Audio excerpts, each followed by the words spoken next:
Olá, bom dia, paz do Senhor. Hoje, dia 16 de maio de 2021, domingão. Domingo, mais um dia na presença do Senhor, mais um domingo que nós oferecemos ao Senhor todo louvor, toda honra, toda glória, em nome de Jesus. Que o Senhor te dê aí um domingo muito especial, maravilhoso, um domingo cheio de vida, porque se Deus nos deu vida, é exatamente para nós devolvermos a Ele a vida, né? Entregarmos, oferecermos a Ele a nossa vida, o nosso dia, o nosso domingo, a nossa casa, a nossa família, diante do seu altar, em nome de Jesus. Glória a Deus. Estamos todos os dias lendo a palavra do Senhor e hoje não é diferente. Estamos sempre lendo uma palavra, né, a palavra do Senhor, de maneira assim, carreirinha, linear, né? A teologia poderia chamar isso de maneira sistemática, né? Estamos lendo todos os dias um pequeno trecho da palavra do Senhor e pensando a respeito, né? Agora estamos lendo o livro de Mateus.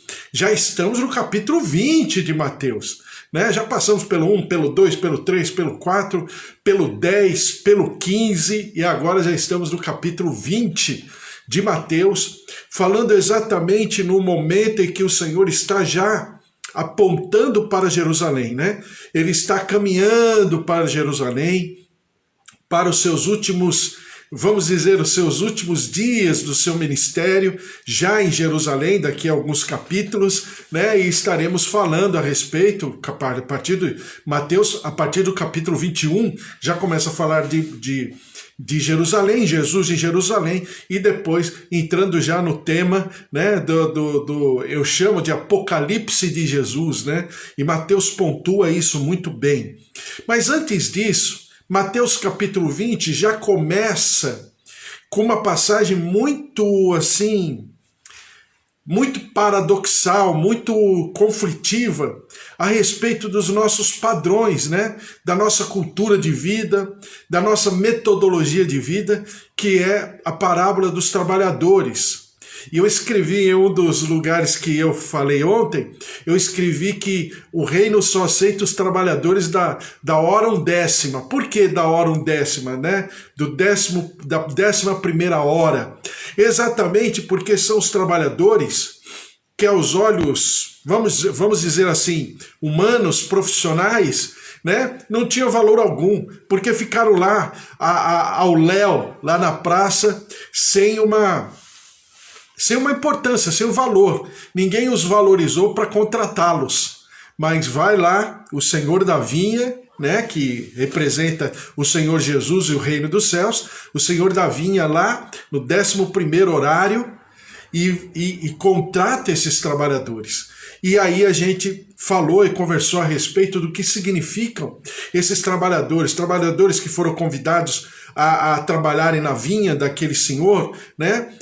No primeiro período, na primeira parte da manhã, depois no segundo período, já na segunda parte da manhã, depois no terceiro período, que já é praticamente ao meio-dia, depois no quarto período, que é já na parte da tarde, e o pessoal da hora undécima, ou seja, o pessoal que não haveria valor, não teria alguém para contratar, mas o Senhor Jesus contrata.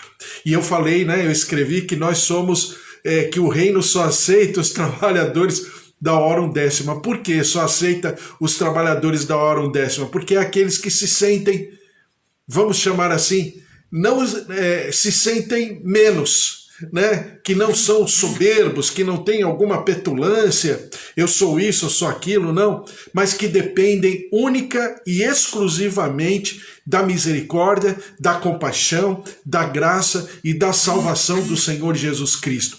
Porque ele próprio diz na palavra, eu não vim para os sãos, mas eu vim para os doentes. E nós, nessa lógica divina, nós nos colocamos como enfermos, né? Que carecemos da bondade, que carecemos da misericórdia, que carecemos da saúde, da cura, do médico dos médicos, Jesus Cristo, e cura, quando eu falo aqui, cura em qualquer área, né? Em qualquer área da nossa vida.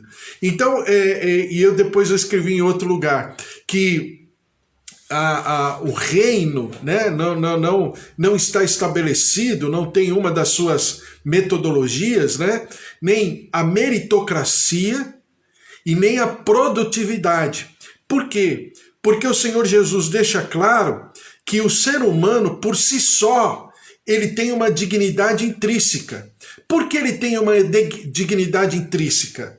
Porque é exatamente essa dignidade humana que faz o Filho se propor na Trindade a se esvaziar, a nascer homem como um bebê, a viver como homem e a morrer como homem, exatamente por causa dessa dignidade.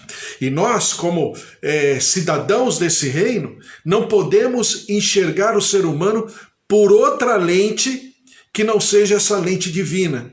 Então o ser humano tem uma dignidade. Então aquilo que a gente ensina, aquilo que a gente até vive como um padrão, entre aspas, né, que a humanidade tem, sociologicamente falando, não é o padrão de Deus, da meritocracia ou da produtividade. Não, você vai, como a gente ensina nossos filhos quando criança, né? Ó, se você tirar uma nota boa, eu vou te dar tal coisa. Ou seja, isso se chama meritocracia, né? Ou então, eu vou te pagar tanto porque você fez tal coisa. Isso se chama produtividade. Só que a própria sociologia depois toma esse exemplo, falando que existem na nossa humanidade a cada dia mais sobrantes. Ou seja, quem são os sobrantes? Os sobrantes são aqueles que, aos olhos da sociedade, são pessoas que perderam a oportunidade, perderam, né, o vagão do trem, estão aí ao léu, à deriva. Por quê? Porque não produzem, porque não merecem, e estão aí, né, como estorvo na sociedade. E a gente sabe muito bem, e nós que temos já uma certa idade, sabemos que muitas dessas pessoas têm muito valor. Eu dei o exemplo do meu pai, né? O meu pai se aposentou como profissional de uma máquina na gráfica que se chama Eldeberg, né? Uma máquina alemã, uma máquina grande alemã, muito poderosa, quer dizer, até décadas atrás ela era muito poderosa quando se utilizava dentro da gráfica para imprimir, né, principalmente documentos, notas fiscais, imprimir até cheque, né, talão de cheque. Então era uma máquina muito, muito especial e tinha um profissional que só se formou, se especializou naquela máquina. Então, aos olhos da sociedade hoje, um profissional, por exemplo, como o meu pai, estaria nessa classe de sobrantes. Por quê? Porque não tem mais a máquina. Não tem mais nem a gráfica, né? Tem poucas oficinas gráficas no Brasil. Muito poucas. Então, eu estou dando exemplo, e assim está sendo com motorista de táxi, assim está sendo com cobrador de ônibus, assim estará sendo daqui 10, 15, 20 anos com o motorista de Uber, de aplicativo, a mesma coisa, né? E assim é com, sei lá, as lojas de máquina fotográfica. Por quê? Porque nem máquina fotográfica não se usa tanto como se usava antigamente. Então, as grandes empresas como Fuji, Kodak, né, por exemplo, estão se virando aí nos 30, algumas delas até próximas à falência, exatamente por causa disso. Então você percebe que a meritocracia e a produtividade passam por cima de valores. Sendo que esses profissionais, se os seus negócios, as empresas onde eles trabalhavam, essas empresas estivessem a pleno vapor, essas pessoas estariam bem. Só que a evolução passou por cima. Então o que Jesus está falando sobre o trabalhador da hora undécima, de que o reino dos céus permanece o mesmo.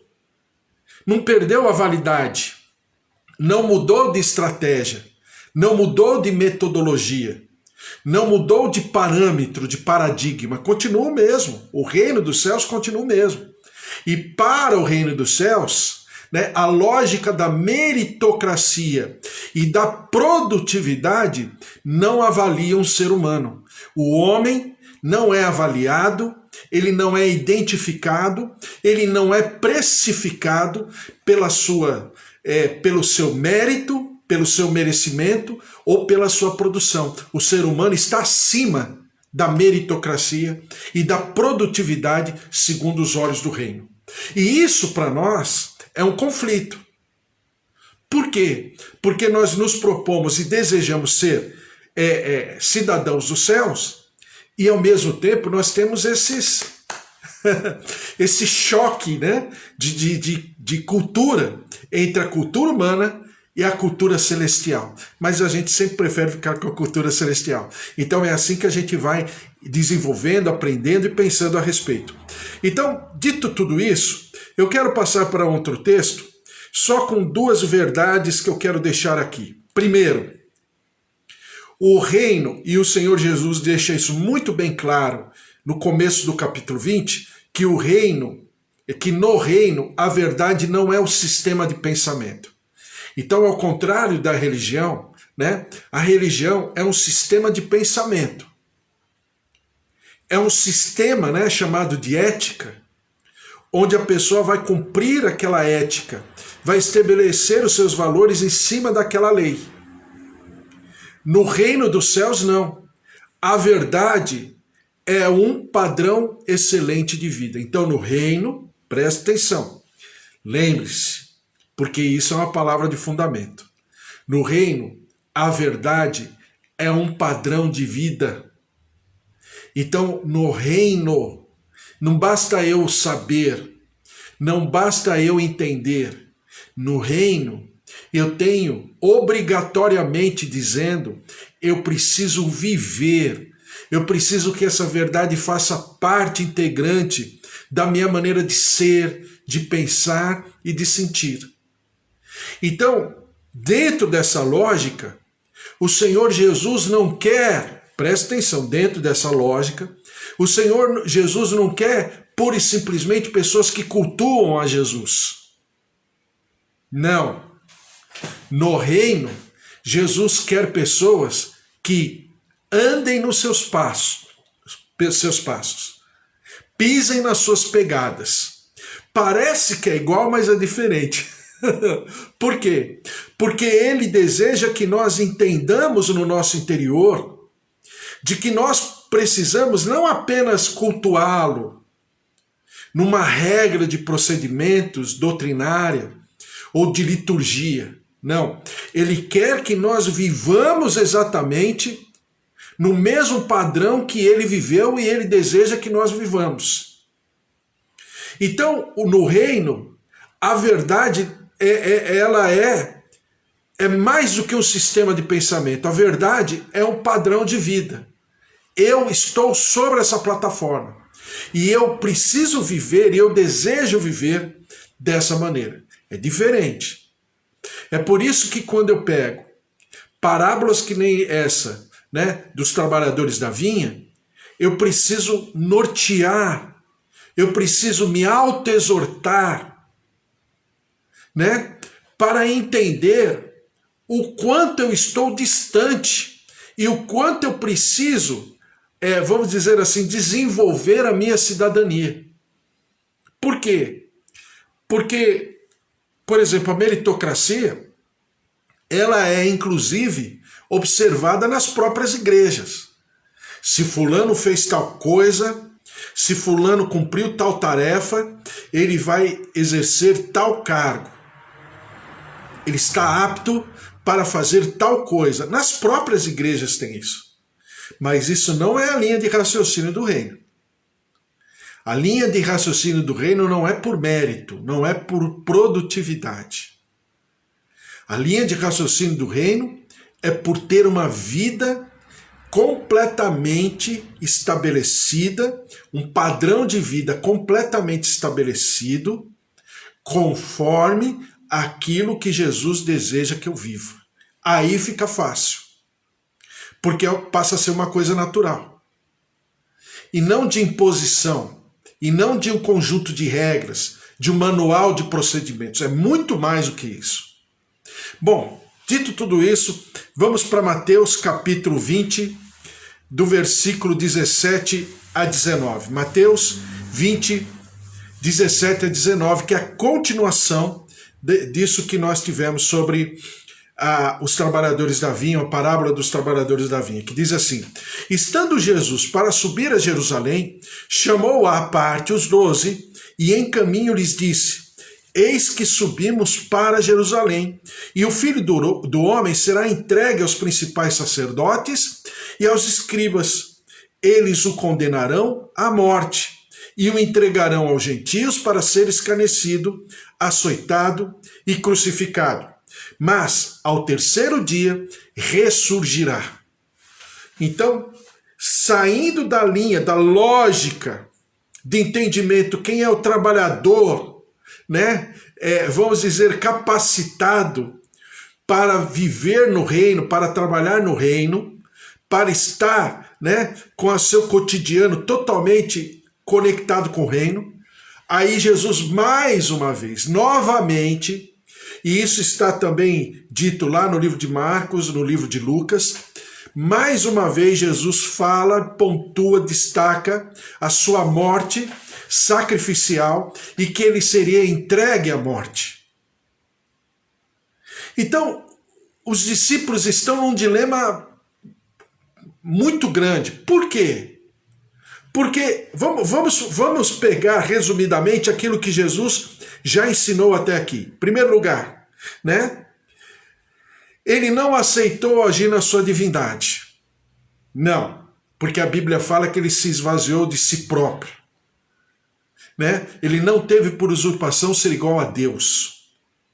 Mas em 1 Timóteo, capítulo 2, versículo 5, fala que ele é o único mediador entre Deus e os homens. Jesus Cristo, homem. Então, em todo o tempo, Jesus se manifestou como homem e não como Deus, não obstante ser Deus. Mas ele esvaziou-se de si. Então, em primeiro lugar, ele não aceitou agir na sua humanidade, na sua divindade. Ele não aceitou ser venerado. Eu acabei de falar agora. Uma questão de um culto, mais um ídolo, mais um ser a ser venerado. Jesus não queria isso, ele queria se desconectar disso. Eu acabei de falar agora há pouco. Ele queria que as pessoas o seguissem. Ele queria que as pessoas, ele quer que as pessoas andem nas suas mesmas pegadas, mas não que fiquemos cultuando Jesus como um ídolo, porque é diferente, como uma entidade. Não, Jesus é muito mais do que isso. Jesus é vida.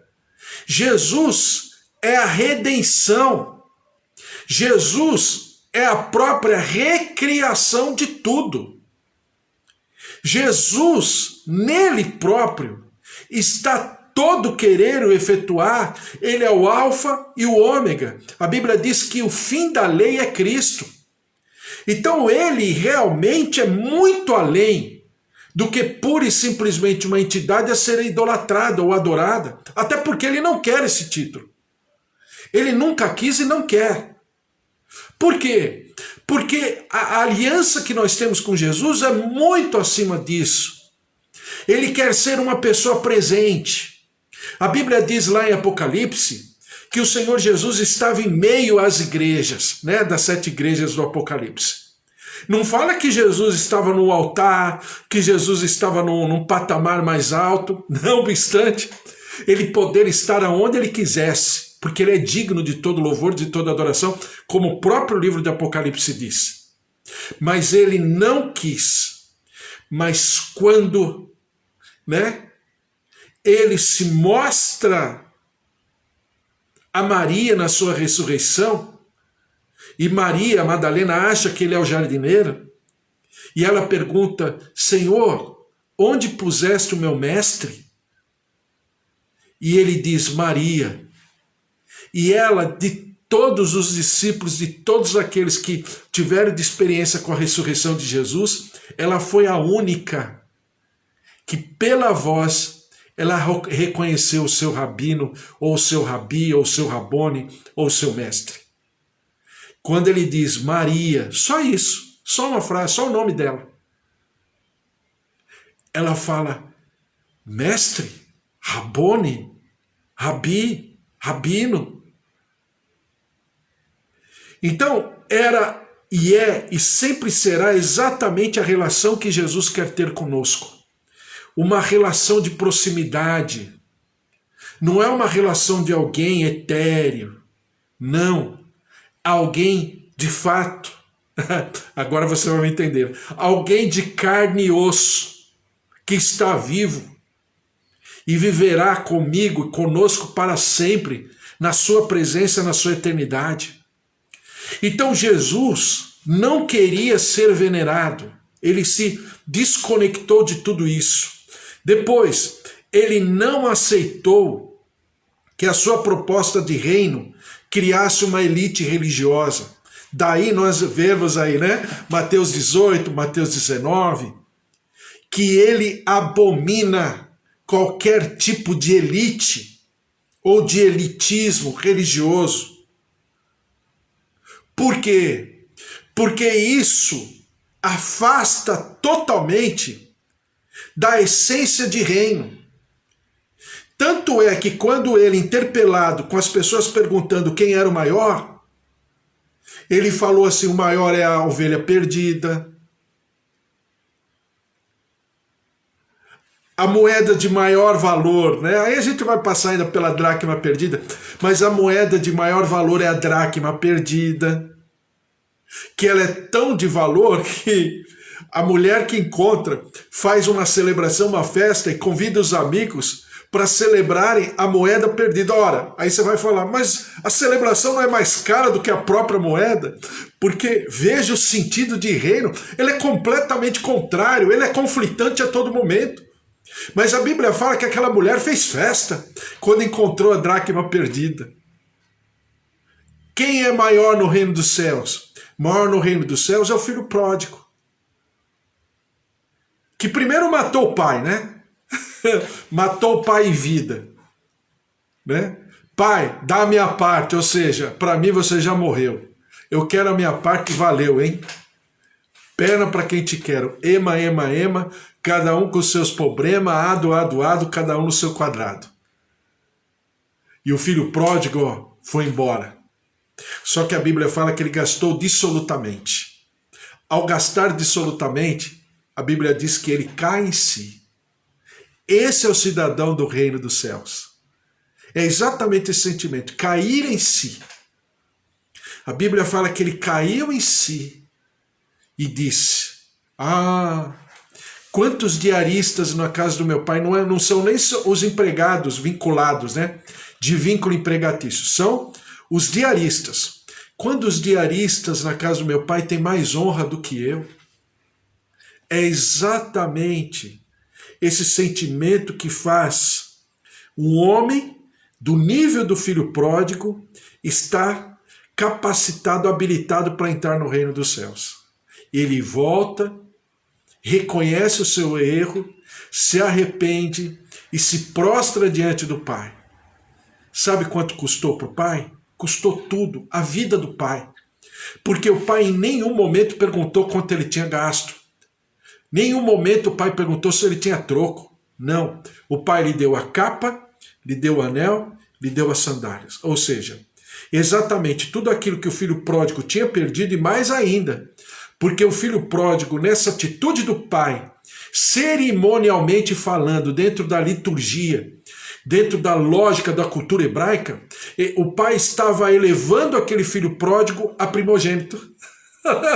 O filho mais velho perdeu a constituição de primogênito e a primogenitura passou a ser a herança do filho pródigo. Imagina só, esse é o reino. Então o reino ele é completamente conflitante, paradoxal. É por isso que tem aquele livro, né, que é bom a gente até ler, é um livro que eu recomendo. O reino de ponta cabeça, porque é realmente isso, é o reino de ponta cabeça. Porque aquilo que até então eu achei que era uma verdade, eu achei que era, puxa vida, era a melhor coisa, para o reino não significa nada. Então Jesus não aceitou agir na sua divindade e não aceitou que as pessoas o enxergassem dessa maneira. Na sua divindade não é que não reconhecesse a messianidade dele, não é isso. Mas não aceitou na sua divindade como sendo um ser etéreo, abstrato, alguém a ser idolatrado, cultuado de maneira litúrgica, ritualística. Ele não aceitou. Ele não aceitou ser, nem ao menos ser chamado de bom. Porque quando o jovem rico chamou ele de bom, ele repreendeu o jovem, ele exortou o jovem. Veja no livro de Mateus e veja nos outros evangelhos. Por quê? Porque ele não havia consumado a obra, então ainda ele não, não obstante ele ser bom, ainda ele não estava bom. Por que ele não estava bom? Porque não havia consumado. Faltava ainda, né? Como é que fala no grego? Faltava o teletai. É teletai que fala? Deixa eu ver aqui. É teletai. Tetelestai. Tetelestai, no grego. Está consumado. Faltava o tetelestai dele. E o que era o tetelestai? Eu já vou terminar. Faltava, né? Tetelestai, no grego, era usado em duas situações. A primeira, quando alguém ia pagar uma dívida e quando o credor visse que aquela dívida estava completamente paga, ele colocava o carimbo, tetelestai, está consumado, ou seja, você não me deve mais nada.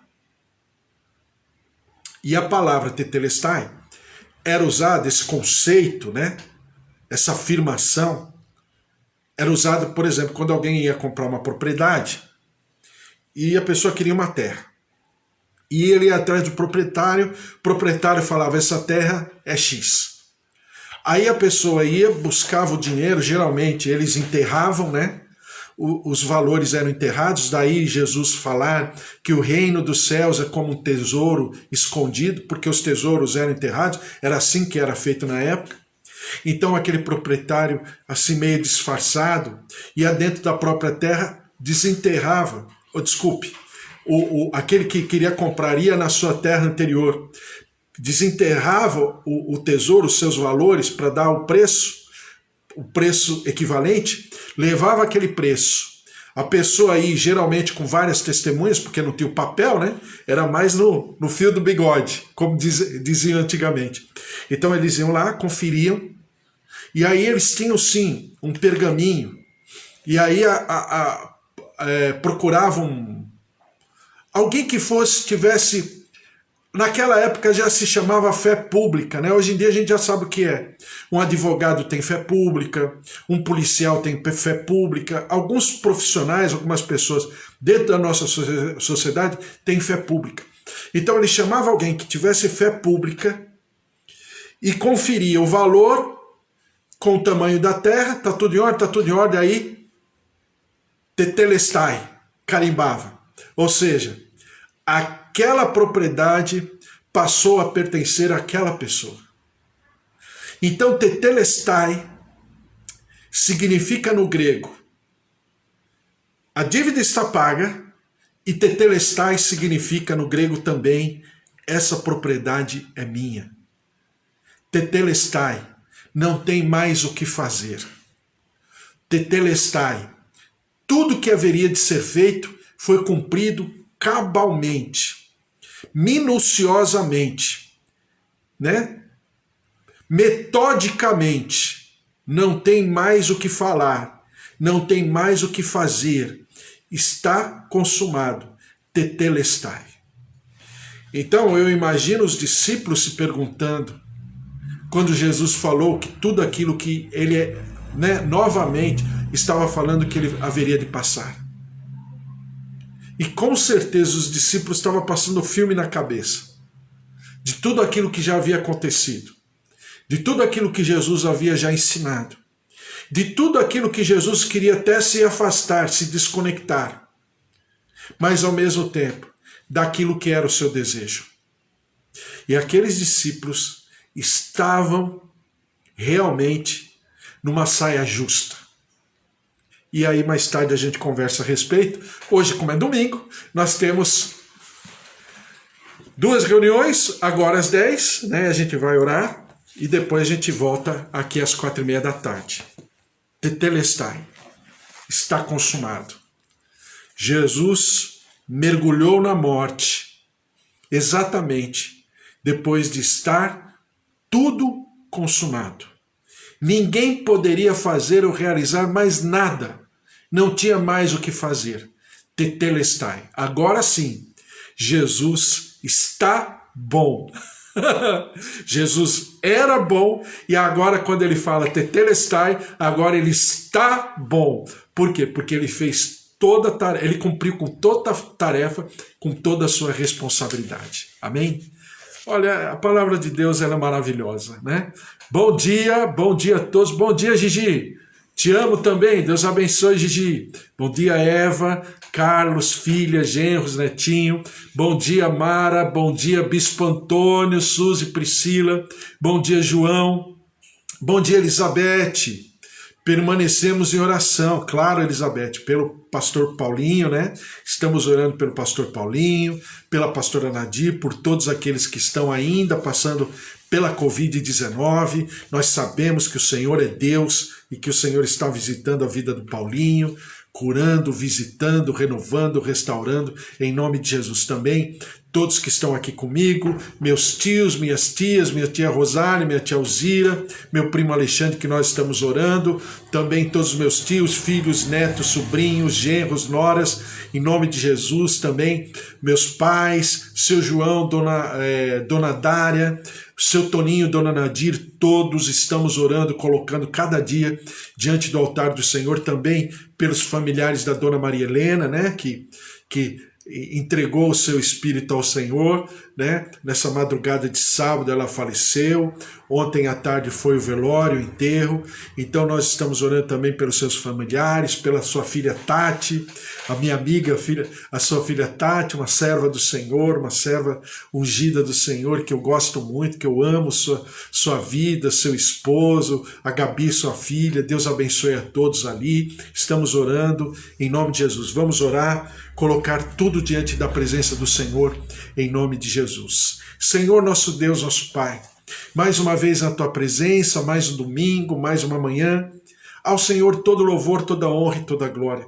Como é bom nós pensarmos sobre o Senhor, sobre as Tuas coisas, os Teus negócios, olharmos para o alto, aprendendo do Senhor, sendo edificados, consolados, confortados e exortados.